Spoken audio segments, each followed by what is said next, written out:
రెడ్డి ఒక వీధి rowdy Bazar rowdy కంటే అధ్వానంగా ప్రవర్తించిన తీరు చూసి కరీంనగర్ జిల్లా ప్రజలందరూ కూడా సిగ్గుపడుతూ ఉన్నారని సందర్భంగా తెలియజేస్తున్నా. నీకు పార్టీల మార్పు గురించి మాట్లాడే అర్హత ఉందా పాడి కౌశిక్ రెడ్డి? ప్రజారాజ్యం నుంచి వైసీపీ నుంచి దొంగతనంగా కాంగ్రెస్ పార్టీలో చేరి కాంగ్రెస్ పార్టీ కార్యకర్తల కష్టంతో ఆ రోజు జరిగినటువంటి ఎలక్షన్లో 70,000 ఓట్లు తీసుకొచ్చుకున్న నువ్వు రాత్రికి రాత్రి టీఆర్ఎస్ పార్టీకి అమ్ముడు పోయి ఎమ్మెల్సీ ఎలక్షన్స్ ముందు కానీ ఉప ఎన్నికలప్పుడు కానీ క్యాడర్ను అమ్ముకొని ఆ డబ్బులతో టీఆర్ఎస్ పార్టీకి అమ్ముడు పోయి ఒక నీచమైనటువంటి సంస్కృతికి తెరదీసిన నీకు పార్టీల మార్పు మీద మాట్లాడే అర్హత ఉందా కౌశిక్ రెడ్డి?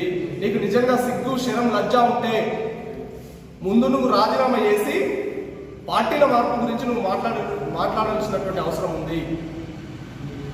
దొంగ అని మొత్తుకున్నట్టుగా 6 అడుగులున్న నేను ఎవరిని పడితే వాళ్ళని నూకేస్తా అని నిన్న అభివృద్ధి సమీక్ష సమావేశంలో ఆయన మాట్లాడుతూ ఉంటే, సంజయ్ గారు మాట్లాడుతూ ఉంటే లేచి కేవలం మీడియాలో హైలైట్ అవ్వడం కోసం, కేసీఆర్ కేటీఆర్ మెప్పు కోసం, వాళ్ళందరి కళ్ళల్లో పడడం కోసం ఒక పిచ్చి కుక్క లేదంటే కళ్ళు దాగిన కోతి ఎట్లా ప్రవర్తిస్తుందో అలాంటి ప్రవర్తనతోని నిన్న కరీంనగర్ జిల్లా సమీక్ష సమావేశంలో సిగ్గు శరం తీసుకున్నావు.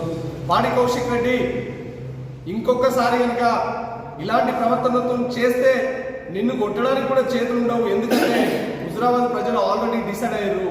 ఒక ఎమ్మెల్యేకి ఉండాల్సినటువంటి లక్షణాలు కానీ ఒక ఎమ్మెల్యే అంటే ఇంత గౌరవంగా హుందాగా గతంలో కరీంనగర్ జిల్లా పరిధిలో చేసినటువంటి మహామహులు యోధులు ఉన్నటువంటి గడ్డ కరీంనగర్ గడ్డ. అలాంటి కరీంనగర్ గడ్డ మీద 3 మంత్రుల సమక్షంలో మద్యపానం తాగో లేకపోతే ఒక విస్కీ బ్రాండీ తాగినోడు వచ్చి ఎట్లాంటి చిల్లర వ్యవహారాలు చేస్తాడో అలాంటి చిల్లర వ్యవహారాలు చేసినావు. ముందుగా నీ పార్టీకి సంబంధించినటువంటి బీఆర్ఎస్ పార్టీలో గతంలో 2014లో కానీ 2018లో కానీ అమ్ముడువైన కుక్కలు, ఆ రోజు అమ్ముడువైన కుక్కలు తనలోనే ఉన్నాయి. వాళ్ళని అడగాల్సింది పోయి అభివృద్ధిని చూసి కాంగ్రెస్ పార్టీ చేస్తున్నటువంటి రేవంత్ రెడ్డి వారి పర్యవేక్షణలో జరుగుతున్నటువంటి అభివృద్ధిని చూసి జగిత్యాలకు సంబంధించినటువంటి ఎమ్మెల్యే సంజయ్ గారు కాంగ్రెస్ పార్టీకి సంబంధించినటువంటి వ్యవహారంలో మాట్లాడుతూ ఉంటే నీకు అసలు ఎట్లా ప్రశ్నించే హక్కు ఉన్నదో ఒకసారి నువ్వు ఆత్మ పరిశీలన చేసుకోవాల్సినటువంటి అవసరం ఉంది. బరోబ్బరిగా సంజయ్ గారు వాళ్ళ కుటుంబం ఆల్రెడీ కాంగ్రెస్ పార్టీ అనే ఇంత ముందే గతంలోనే చెప్పిండు. నిన్న కూడా అదే విషయం సంజయ్ గారు చెప్పిర్రు. జగిత్యాల ఎమ్మెల్యే గారు వాళ్ళ తాతలు ముత్తాతలు కూడా కాంగ్రెస్ పార్టీ అని చెప్పిర్రు. నీలాగా 3 పార్టీలు మారి 3 పార్టీలలో అమ్ముడు పోయి రాజకీయ బ్రోకర్కు ఉండాల్సిన లక్షణాలు ఏ వృత్తిలోనైనా బ్రోకర్ అంటే ఎవరంటే పాడి కౌశిక్ రెడ్డి. అది ఈరోజు రాజకీయ వ్యవహారంలో పూర్తిగా రాజకీయ బ్రోకర్గా మారి ఒకసారి మంత్రి మీద ఒకసారి ఎమ్మెల్యేల మీద ఇలాంటి నీచమైనటువంటి సంస్కృతికి తెరలేస్తున్నటువంటి వ్యక్తి ఎవరైనా ఉన్నారు అంటే నిజంగా పాడి కౌశిక్ రెడ్డి.